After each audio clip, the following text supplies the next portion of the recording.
Amém? Abra sua Bíblia no livro de Lucas, capítulo 15.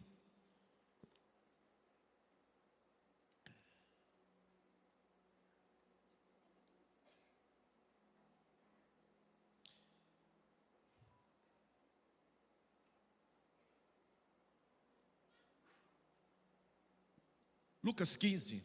Quem já achou, diga amém. Se você abrir a Bíblia aí, você vai ver que tem 3 parábolas aí, já de início. A tríplice parábola. A primeira parábola é a parábola que o Senhor vai falar da ovelha que se perdeu. Então ele começa falando de uma ovelha perdida. E aí ele conta toda a história. Depois ele fala de uma mulher que tinha 10 dracmas, são 10 moedas, e ela perdeu uma dracma, e aí então ela foi procurar. E a parábola do filho pródigo, que eu acredito que junto com a parábola do semeador, são as 2 parábolas mais importantes e relevantes no reino de Deus. E a parábola dessas 3 que eu escolhi, que Deus falou muito ao meu coração para a gente compartilhar agora, é a parábola da dracma perdida. E aqui eu gostaria de fazer uma pergunta antes de começar a falar da palavra. Gostaria que você pensasse em algo que você perdeu. Amém? Vamos lá? Fazer uma dinâmica? Pense em algo que você perdeu. Um amigo, dinheiro, um trabalho, uma oportunidade, um relacionamento. Pense em algo que se perdeu.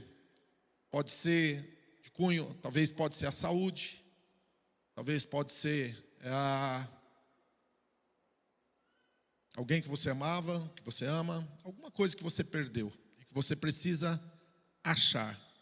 É sobre isso que nós vamos falar hoje à noite, de coisas que a gente perde. De repente, algo que você carregava, quem sabe, estou pregando para alguém que já tem um chamado para pastorear, para ser um evangelista, e de repente você, por algum motivo, você deixou de pastorear, deixou de estar evangelizando, fazendo a obra do Senhor. E eu gostaria que você pensasse nisso agora, porque essa noite é uma noite de encontrar aquilo que se perdeu. Vamos lá? Essa noite é uma noite de encontrar aquilo que se perdeu. Amém? Então, Jesus disse assim: ou qual é uma mulher que tinha 10 dracmas e perdeu uma dracma, não acende a candeia, diga comigo, acender a luz, varre a casa, diga comigo, limpar a casa, e busca com diligência até a achar, e achando-a, convoca as amigas e vizinhas, dizendo: alegrai-vos comigo, porque eu achei a dracma perdida. Assim vos digo, que há muita alegria nos anjos do Senhor, dos céus, quando um pecador se arrepende. Amém? Vamos orar, Pai. Eu creio que o Senhor tem uma mensagem específica para falar com cada um de nós. Eu creio que o Senhor quer nos levar, meu Pai, a uma compreensão, meu Pai, que o Senhor está nessa noite, trazendo, resgatando coisas que precisam ser resgatadas, encontrando coisas que nós precisamos encontrar. No nome de Jesus nós pedimos e oramos, e todos que creem digam amém. Tanto a parábola da ovelha quanto a parábola da dracma, ele fala a respeito de uma alma que se perdeu, né? Tanto uma quanto a outra. E depois vai falar de um filho que se perdeu. São coisas que se perderam. Interessante que a parábola da ovelha diz que a ovelha, ela por si só foi se afastando do rebanho, até que ela se tornou uma ovelha perdida. E a Bíblia diz que o pastor, ele deixou as 99 no deserto e foi em direção à ovelha perdida, e encontrou essa ovelha, colocou sobre os ombros e trouxe ela de volta. Então tem coisas que nós devemos buscar lá fora. Nós perdemos às vezes essa famosa ovelha perdida, e nós precisamos ir ao encontro dela. Talvez são coisas que se perderam e nem tem noção que estão perdidas e precisa de ajuda, e você tem que reconhecer isso. Agora, a dracma me chama muita atenção, porque foi algo que se perdeu aonde? Aonde? Dentro de casa. E aí fala assim, mas como perde algo dentro de casa? Quem já perdeu algo dentro de casa, levanta a mão aí. Irmãos do céu. Entendeu? Quando eu não era crente, eu chamava de São Longuinho, né? Quem já chamou São Longuinho aí? Só eu? São Longuinho, a gente chamava ele lá para ajudar a achar o que tinha se perdido. Mas a coisa era estranha. Mas brincadeira à parte, a gente perde chave de carro. Esses dias atrás, perdeu o controle da televisão. Irmãos, graças a Deus lá em casa nós temos a Anne Zoe. A Anne Zoe, irmão, é uma elucidadora de casos de coisas que se perdem. Esse tempo atrás perdeu o cartão de crédito, irmão. Imagina. Então você sabe como que é, né? Vira um, aí você usa o outro. Porque aquele um, se você usar, né? Então você já muda de cartão. E cadê o cartão? E não achava. E aí nós ativamos modo Anne Zoe. Anne Zoe, acha para o papai e para a mamãe o cartãozinho de crédito do papai e da mamãe. Irmãos, olha, foi coisa de cinema. Ela encontrou o cartão encaixado no meio de um lugar improvável, que só a mãozinha dela e o olhinho dela conseguia enxergar. E aí prova a teoria que eu digo que a Anne Zoe, ela tem superpoderes. Não, porque quando ela era pequena, ela via aquelas formiguinhas andando lá na parede de casa. Papai, aquela formiguinha. E eu ficava olhando, onde, Anne Zoe, né? Que eu já estou 50 a mais, né? Então imagina como que é para um homem de 50 a mais ver uma formiguinha daquelas lava-pé lá andando na parede. E aí eu concluí que a Anne Zoe, ela veio dotada de superpoderes. Mas foi algo que se perdeu dentro de casa. Então tem coisas que nós estamos buscando lá fora, e não é lá fora que você vai encontrar, é dentro de casa. E tem muitas áreas da nossa vida, tem muitas coisas da nossa vida que nós queremos respostas, que nós precisamos de respostas, que nós queremos e podemos e viveremos sim um novo tempo, um novo amanhã, um tempo extraordinário, uma nova estação. Mas enquanto nós não encontrarmos o real motivo, não adianta você ficar procurando lá fora aquilo que se perdeu dentro de casa. Então, tem coisas que nós não devemos procurar lá fora. Tem coisas que nós vamos procurar lá fora e vamos encontrar. Mas tem coisas que a gente tem que procurar dentro de casa. E quando fala dentro de casa, eu vou um pouquinho mais longe. Eu acredito que é dentro do nosso coração, dentro de nós mesmos. Coisas que a gente vai se permitindo e vai se permitindo. Tem dois personagens bíblicos que me chamam muita atenção. Um é Davi e outro é o filho de Davi, Salomão. A Bíblia diz que Davi, quando ele era um jovem, que ele estava com a harpa, escrevendo os seus melhores salmos, e o pai dele enviou ele lá no vale de Elá, que fica em Socó, na terra de Judá, porque havia ali uma batalha, o Golias estava desafiando todo mundo. Quando ele chegou lá, ele olhou para aquela situação e ele disse assim: quem é este incircunciso para desafiar o exército do Deus vivo? E a Bíblia diz que ele se candidatou a lutar contra Golias, um homem de quase 3 metros de altura, e ele um menino de 16 anos. Imagina a cena. Esse era Davi. Mas depois que ele teve um problema de ordem pessoal, e aí então ele teve que sair de Jerusalém, porque o seu filho Absalão estava o perseguindo. A Bíblia diz que ele passou em um determinado lugar e um tal de Simei jogava pedra nele. E falaram para Davi: você vai deixar esse cara jogando pedra em você, Davi? E ele falou: olha, deixa ele jogar, porque pode ser que eu mereça isso. O problema de coisas que a gente perde dentro de casa, é que nós vamos aceitando algumas coisas, e tem coisas que talvez entre até no nosso coração como: eu acho que mereço isso. Então nessa noite eu quero te ajudar a encontrar algo que você perdeu, porque tem coisas que você não pode aceitar. Então Davi estava recebendo pedrada de todo lado e ele estava dizendo: talvez eu mereça isso. E tem o outro, que é o filho dele, Salomão. A Bíblia diz que Salomão era um homem extraordinário, todo mundo sabe disso, um homem de uma sabedoria extraordinária. Segundo relatos diz que é o homem mais rico que já viveu.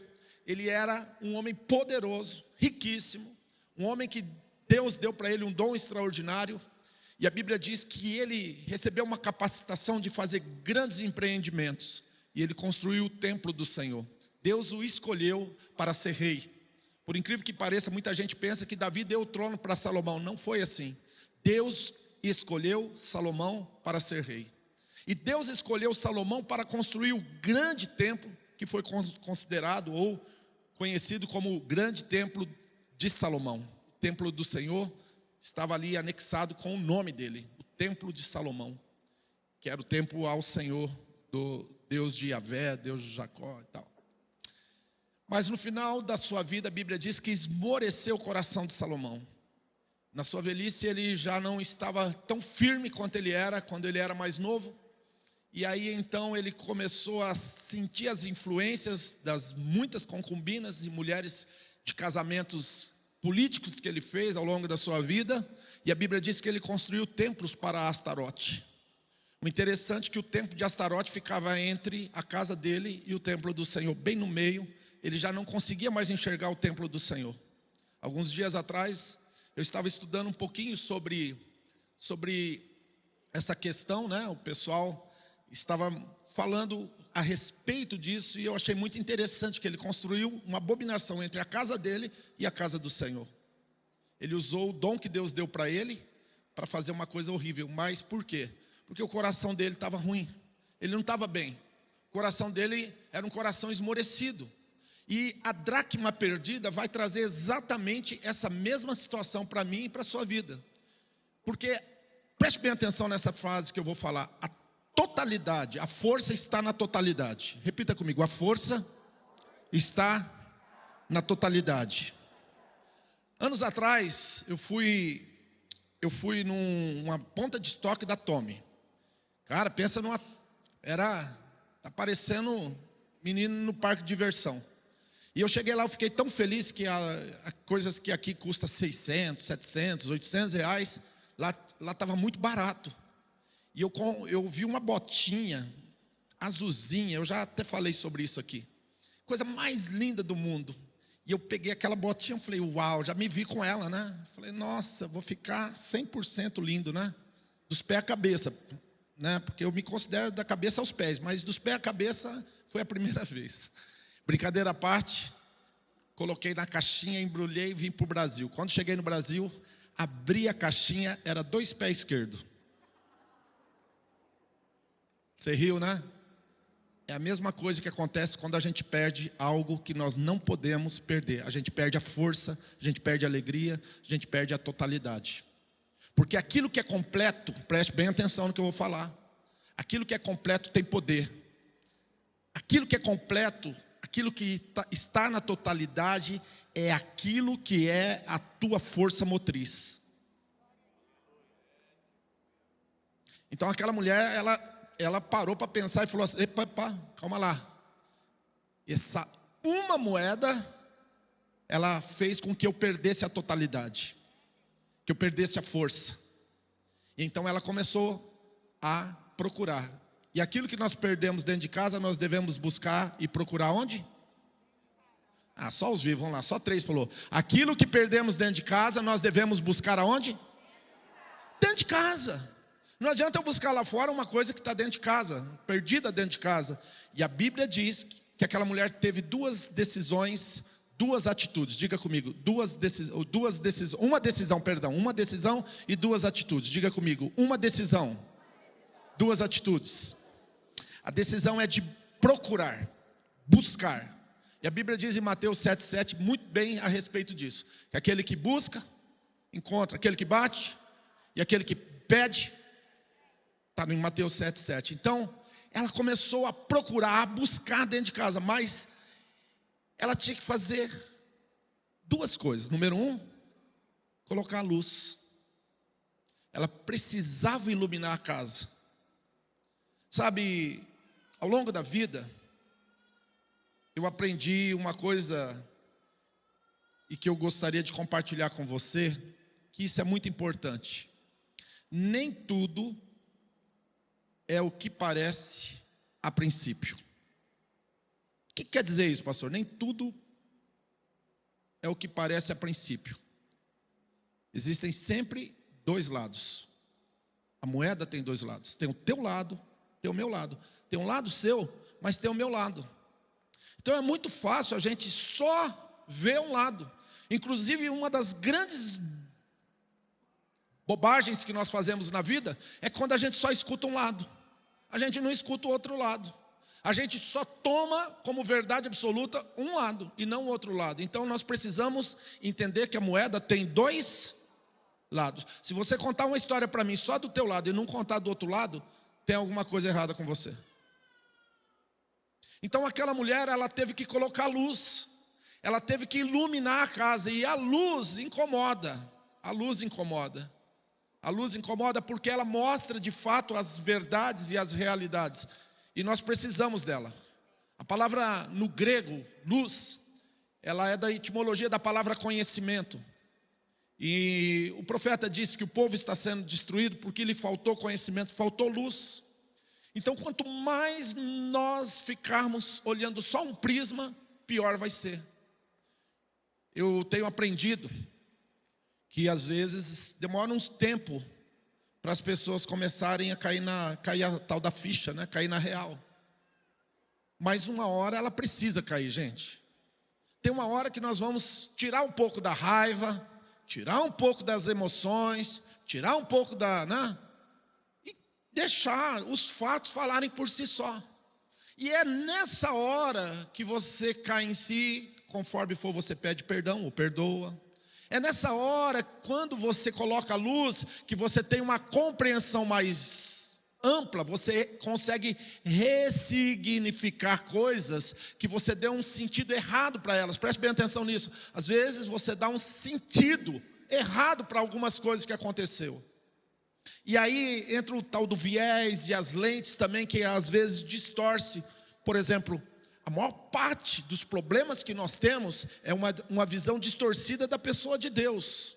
Um dos grandes problemas que nós carregamos conosco é uma visão distorcida de Deus. O que o senhor quer dizer com isso? Vou dar só uma palhinha, uma pincelada em uma situação para vocês. O cristianismo chegou aqui no Brasil, em grande parte pelo catolicismo. Mas não é um catolicismo, por exemplo, como em outros países, é um catolicismo muçulmanizado. O que quer dizer isso? Quer dizer que nós enxergamos Deus como um senhor de barba branca, enorme e com um chicote na mão, Deus punitivo. Por quê? Porque lá da onde veio, os mouros invadiu ali a Península Ibérica, e eu não vou entrar nesse detalhe, é uma história longa, mas houve uma mudança na forma como se ensinou, se pregou, e a forma como apresentou Deus. E muita gente ainda só conhece o Deus punitivo, quando na verdade nós temos o Abba, quando na verdade nós temos o Pai.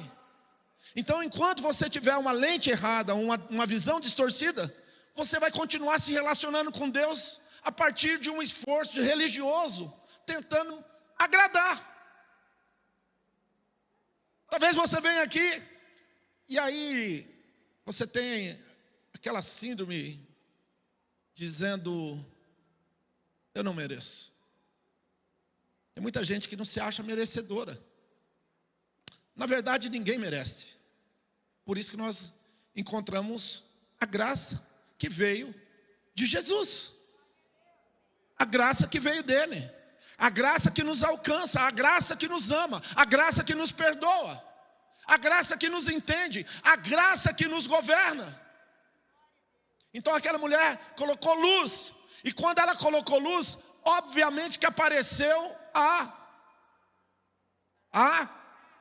sujeira. A dracma não apareceu ainda. O que apareceu foi a sujeira, porque a Bíblia diz que ela pegou e colocou luz e depois ela foi limpar a casa. Eu me lembro de um tempo, eu estava lendo, tem um livro que eu li, acho que eu ainda tenho, ele deve estar na biblioteca, que diz que uma mulher, todo dia de manhã cedo, sentava na mesa, tomar café com o seu marido, e ficava olhando pela vidraça, as roupas no varal da vizinha. Ela falava assim: a nossa vizinha, ela não é muito caprichosa. E o marido falava, mas por quê? Porque as roupas delas brancas são todas amarelas. Todo dia ela falava isso para o marido. Marido, você viu como a nossa vizinha, as roupas dela é mal lavada? Aí um dia o marido levantou mais cedo, pegou um spray e um paninho, limpou a vidraça. Ela sentou para tomar café e falou, nossa, nossa vizinha agora está lavando a roupa bem lavada. O marido falou, não, eu limpei a nossa vidraça. O que eu aprendo com isso? Que quando você coloca luz, aparece a sujeira. E quando aparece a sujeira, aí nós devemos limpar a sujeira. Resolver os problemas. Está fazendo sentido para alguém? Encarar as verdades, os fatos de frente. Então aquela mulher começou agora a ver diferente, porque as vidraças estavam limpas. E preste bem atenção, quando você coloca a luz e você limpa, você começa a ver diferente. E o que você começa a ver diferente? Você começa a ver coisas que você não estava vendo como deveria ver. E aí então a dracma aparece. E quando a dracma aparece, irmãos, a força volta. A totalidade volta. Aquilo que é completo volta. Você não nasceu para ser parcial, incompleto. Você nasceu para viver totalidade. E eu vou falar algo para você muito importante aqui, já vou encerrar. A totalidade vai fazer com que você transborde.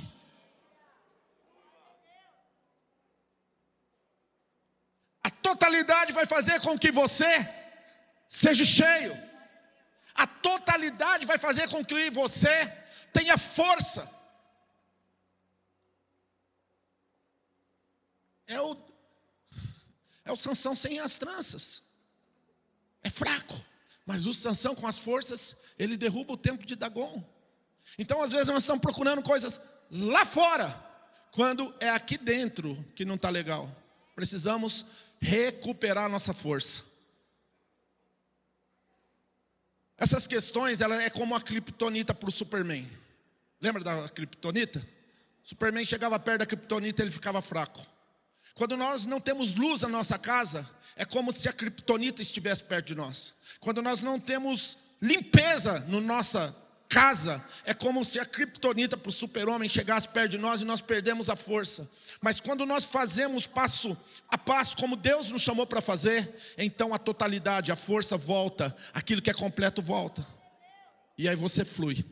Flui aonde? Em tudo. Eu estava conversando com uma pessoa, e ela disse assim para mim, pastor, eu desconfio que alguém fez uma obra de macumbaria para mim. Eu falei assim, você sabe que é uma obra de macumbaria para quem está firme na fé? Eu falei, não é nada. Sabe o que é uma obra de macumbaria para quem está firme na fé? Não é nada. Mas você sabe o que é uma obra de macumbaria na vida de uma pessoa que está dividida, insegura, aflita? É uma tragédia. Então não é o que fizeram, é como eu estou. É sobre isso que eu estou falando com você nessa noite. Não é o que andam fazendo para você, não é o que andam jogando na tua porta, é o que você tem aceitado entrar dentro da tua casa, dentro da tua vida.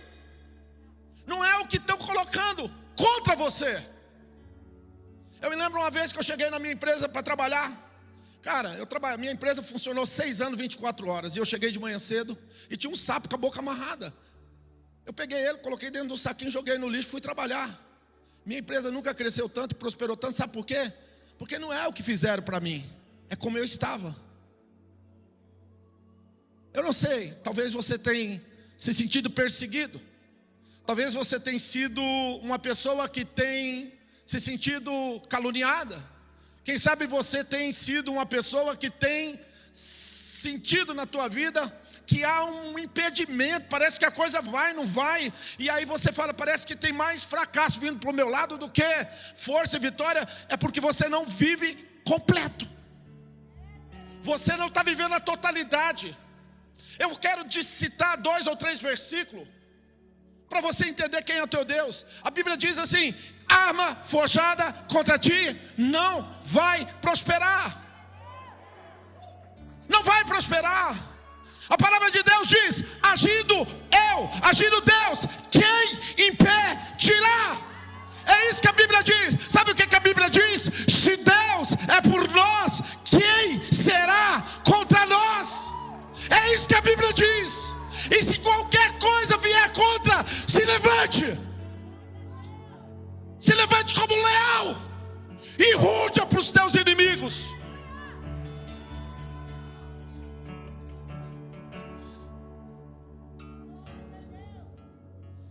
Deus te trouxe aqui hoje porque Ele quer que você encontre a tua dracma. Encontre a tua dracma. E você vai viver os melhores anos da sua vida. Encontre a tua dracma e você vai dar uma festa na tua casa. Para aí, segura tudo. Sabe por quê? Porque no lugar da vergonha Deus vai te dar dupla honra. No lugar onde você caiu, você vai se levantar. No lugar onde você foi ferido, Ele vai te curar, Ele vai te restaurar. Pega essa para você. Olha a unção de Deus neste lugar. Mas não adianta eu crer nisso. Deus quer que você creia nele. Sabe qual é a obsessão de Deus? Coloque de pé. Qual é a obsessão de Deus? A obsessão de Deus é que você creia nele. A obsessão de Deus é que você creia nele. Vou repetir. A obsessão de Deus é que você creia. Acredite.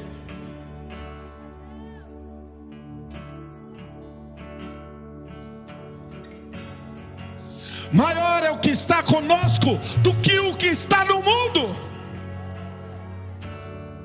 Vou falar mais um para você, porque você precisa, e eu também preciso.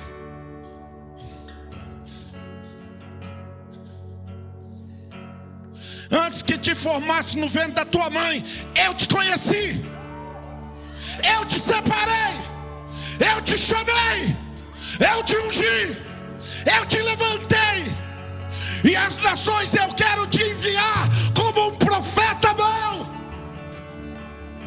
Antes de você nascer, eu te conheci. Quando você ainda estava no ventre da tua mãe, eu já tinha te separado.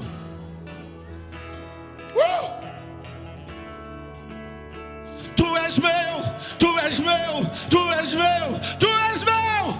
Eu declaro isso. Você é propriedade particular de um Deus grande e poderoso.